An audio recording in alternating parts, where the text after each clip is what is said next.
ఎక్కడికక్కడే ప్రాణాలు కోల్పోయాడు శ్రవణ్. మరోవైపు కూతురు శ్రీజపై కూడా సిరి దాడి చేసింది. శ్రీజకు చేయి విరగడంతో హాస్పిటల్లో చికిత్స అందిస్తున్న పరిస్థితి కనిపిస్తుంది. ఈ నేపథ్యంలో ఇప్పటికే సిరి తానే దాడి చేశాను అంటూ ఒప్పుకున్నట్లుగా తెలుస్తోంది. విచారణలో ఇంకా చాలా సంచలన విషయాలు బయటపడుతున్నాయి. వాళ్ళ సంబంధానికి సంబంధించి, హరిబాబు సిరి మధ్య ఉన్నటువంటి రిలేషన్కి సంబంధించి చాలా విషయాలు బయటపడుతున్నాయి. మీరు స్క్రీన్లో చూస్తున్నారు. ఈ బ్యాట్ ఎప్పుడైతే పోలీసులు చూపించారో ఎక్కడ చూసినా ఈ చర్చ నడిచింది. అదే బ్యాట్తో, స్క్రీన్లో కనిపిస్తున్న అదే బ్యాట్తో ఆ యువతి మీద దాడి చేస్తే ఆ యువతికి చేయి విరిగింది. ఆ యువకుడిని ఆ బ్యాట్తో కొట్టి, అక్కడ కొన్ని సిజర్స్ ఉంటే, కత్తెరలుంటే వాటితో పొడిచి అత్యంత దారుణంగా దాడి చేశారు. అండ్ మీరు స్క్రీన్లో చూస్తున్నారు, పెద్ద ఎత్తున అతనికి న్యాయం జరగాలి అంటూ స్టూడెంట్స్ రోడ్డు ఎక్కడాన్ని మీరు చూస్తున్నారు. రాష్ట్ర వ్యాప్తంగా 2 తెలుగు రాష్ట్రాల్లోనూ ఇప్పుడు ఈ కేసు సంచలనంగా మారింది. కేవలం తన కూతుర్ని ప్రేమిస్తున్నాడన్న కారణంతో ఈ దాడి చేశారు. అందులోనూ రకరకాలుగా మనం విన్న, మొదట్లో ఆ యువతి ప్రెగ్నెంట్ అని మాట్లాడదామని పిలిచి ఇలా చేశారని, తర్వాత పెళ్లికి సంబంధించి మాట్లాడదామని చెప్పి పిలిచారని, అక్కడ గొడవ జరుగుతుంటే ఆ యువకుడికి డౌట్ వచ్చింది. ఏదో సరిగా లేదని అర్థమైంది. తను చెప్పాడు, శ్రీజాని నేను కలవక సంవత్సరం అవుతుంది, సంవత్సరం నుంచి మేము కలవడం లేదని అతను చెప్పినట్లుగా తెలుస్తుంది. అయినా సరే వినకుండా ఆ యువతి మీద ముందు దాడి చేయడం మొదలుపెట్టింది ఆ తల్లి. శ్రీజ మీద సిరి కన్న తల్లే దాడి చేయడం మొదలుపెట్టింది. ఆ యువకుడు అడ్డుపడ్డాడు. అప్పుడు ఆ యువకుడి మీద కూడా దాడి చేశారు. విచక్షణారహితంగా కొట్టారు. ఎలా కొడుతున్నారో, ఎందుకు కొడుతున్నారో తెలియకుండా ఇష్టం వచ్చినట్లుగా చిత్రవధ చేశారు. బ్యాట్తో కొడుతూ, అక్కడున్న కత్తెర్లతో వాటితో పొడుస్తూ అతన్ని నానా చిత్రవధ చేస్తే అతను అక్కడే స్పృహ తప్పి పడిపోతే కనీసం హాస్పిటల్కి తీసుకువెళ్లకుండా ఫర్ 18 hours అతన్ని అక్కడే వదిలేసినట్లుగా తెలుస్తుంది. అంత తీవ్రమైన గాయాలతో అతను అక్కడ కుప్పకూలిపోతే 18 గంటల పాటు అక్కడే వదిలేశారంటే ఎంత రాక్షసులో ఒకసారి మీరు చూడండి.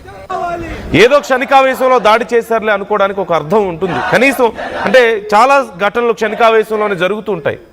ఘటన జరిగిన తర్వాత భయపడ్డమో, బాధపడ్డమో, లేదంటే దే మైట్ రిపెంట్, పశ్చాత్తాపడతారు. కనీసం ఇలా ఎందుకు చేశాను, తప్పు చేశానని చెప్పేసి రియలైజ్ అవుతారు. బట్ ఇక్కడ అలాంటివి ఏమీ కనపడడం లేదు. They just left him to die. They just left him to suffer for 18 hours. అక్కడ వదిలేసినట్లుగా తెలుస్తుంది. డీటెయిల్స్ తెలుసుకుందాం. ఒక్కసారి ఈ ఘటనకు సంబంధించి ఇప్పుడు పోలీసులు ఏం అప్డేట్స్ చెప్తున్నారో చూద్దాం ఒకసారి. 9వ తారీఖు జరిగిన ఘటనలో గాయపడిన జ్యోతి శ్రవణ్ సాయి 10వ తారీఖు రోజు ఉదయం శ్రీ హోలిస్టిక్ హాస్పిటల్లో మరణించడంపై వారి పెదనాన్న అయిన వెంకటేశ్వరరావు గారు ఇచ్చిన కంప్లైంట్ మీద మర్డర్ కేసు నమోదు చేసి విచారణ చేపట్టాము. దీనిలో భాగంగా ఈ శ్రవణ్ సాయి శ్రీజ అనే తన యొక్క క్లాస్మేట్ అయిన అమ్మాయితో లవ్ అఫైర్ ఉండే. దీనిలో భాగంగా వారిద్దరూ పలుసార్లు కలవడం జరిగింది. ఈవిడ 3rd month ప్రెగ్నెంట్గా కన్ఫర్మ్ అయిన తర్వాత వారి మదరు దానికి కారణమైన జ్యోతి శ్రవణ్ సాయిని ఇంటికి పిలిపించి జరిగిన డిస్కషన్లో ఆమె ఇంట్లో ఉన్న క్రికెట్ బ్యాట్తో అతనిపై దాడి చేసి అతన్ని గాయపరిచింది. ఆ టైంలో ఆమెతో పాటు ఆమె యొక్క కుమారుడు రామ్ తేజ మరియు ఆమె యొక్క భర్త హరిబాబు వీరు ముగ్గురు కలిసి అతనితో గొడవ పడడం జరిగింది. ఈ క్రమంలో ఆమె బ్యాట్తో దాడి చేయడం వల్ల అతనికి తీవ్రమైన రక్తగాయాలు కలిగినాయి. ఈ క్రమంలో అతన్ని సేవ్ చేసే క్రమంలో అతని శ్రీజ కూడా గాయాల పాలైంది. ఆవిడ కూడా head injury and other fractures జరిగినాయి. ఇప్పుడు ఆవిడ ప్రస్తుతం మన దగ్గరలోనే హాస్పిటల్లో ట్రీట్మెంట్ తీసుకుంటుంది. ఇట్టి కేసు విచారణలో వీరి ముగ్గురి ఇన్వాల్వ్మెంట్ ఉంది అని నిర్ధారించుకొని వీరి ముగ్గురిని ఈరోజు అరెస్ట్ చేసి రిమాండ్కి తరలించడం జరుగుతుంది. 9వ ఇప్పటికే వారి ముగ్గురిని అరెస్ట్ చేశారు. విచారణకి ఆదేశించినట్లుగా తెలుస్తోంది. విచారణ చేస్తున్నారు.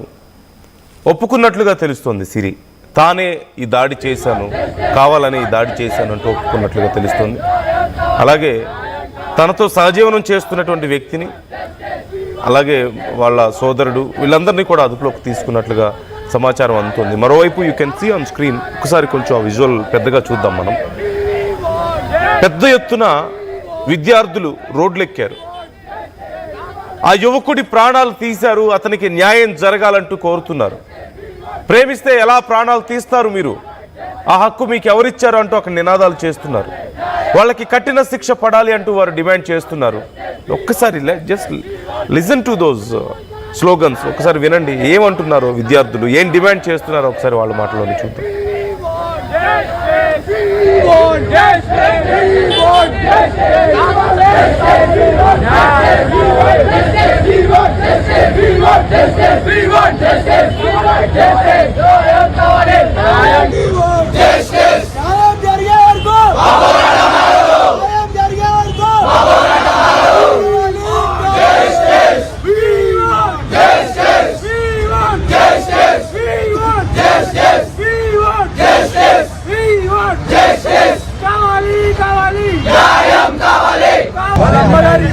మీడియా ముందు ఎట్లా మాట్లాడుతుందో మనం చూసినాం. నేను కొడుతుంటే అట్టొస్తే చనిపోయాడంట. ఒక ఆడామ కొడితే ఒక 20 సంవత్సరాల పిల్లగాడు చనిపోతాడా? మీరు ఏడైనా చూసారా? ఒక ఆడపిల్ల కొడితే 20 సంవత్సరాల యువకుడు ఏడా చచ్చిపోడు. తిరిగి ఒక్క దెబ్బ కొడితే ఆడామ కింద ఎట్లుంటుందో మనం చూసినాం.